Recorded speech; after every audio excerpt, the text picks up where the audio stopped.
right, number 4, crush the status quo with loss aversion. Type yes if you've heard of loss aversion before.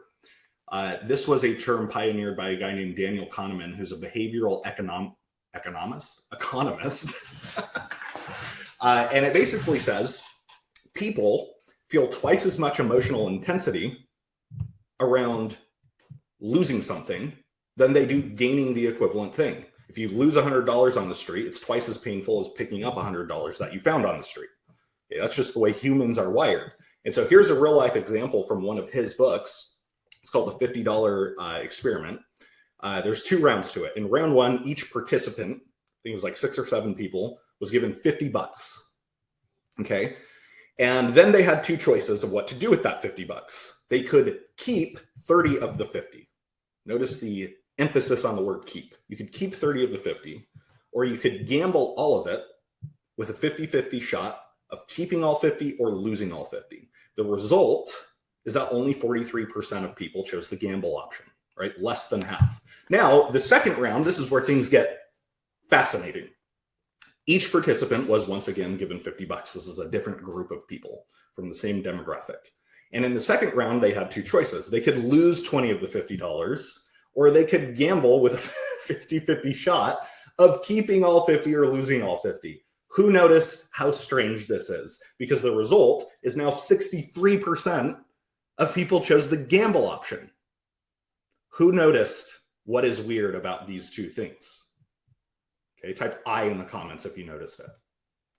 They are mathematically the same bet.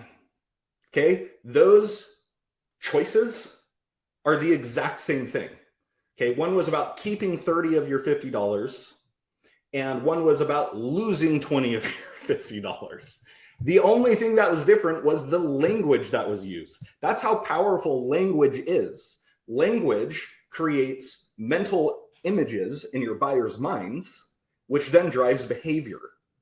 Okay, language is a demarcation point. And if you change your language, you'll create different mental images in your buyer's minds, which drive different behavior that goes in different directions, but depending on what you did or said. So how do you use this in sales? Well, the easy way is to frame your value statements to work with loss aversion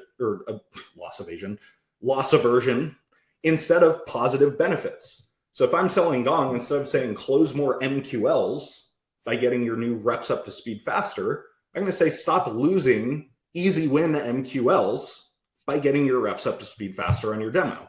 Or instead of saying secure next steps consistently so you can close more deals, you're going to say stop losing deals to something as simple as not securing next steps. Different language, same outcome mathematically, different mental images in your buyer's mind, different behavior. Okay, so take the value statements you're using as an exercise offline and switch them a little bit. Okay, use this loss aversion thing. Now, if you think back to the $100 million sales deck I shared with you about 15 minutes ago, this is one of the reasons it works so well. Okay, you're introducing a change that could create loss, and if acted upon, can help them gain. Okay, it does both of those things, but that's one of the reasons the $100 million deck works so incredibly well. And in case you're wondering, MQL stands for marketing qualified lead. I saw a few people answer that, but basically stop losing your leads.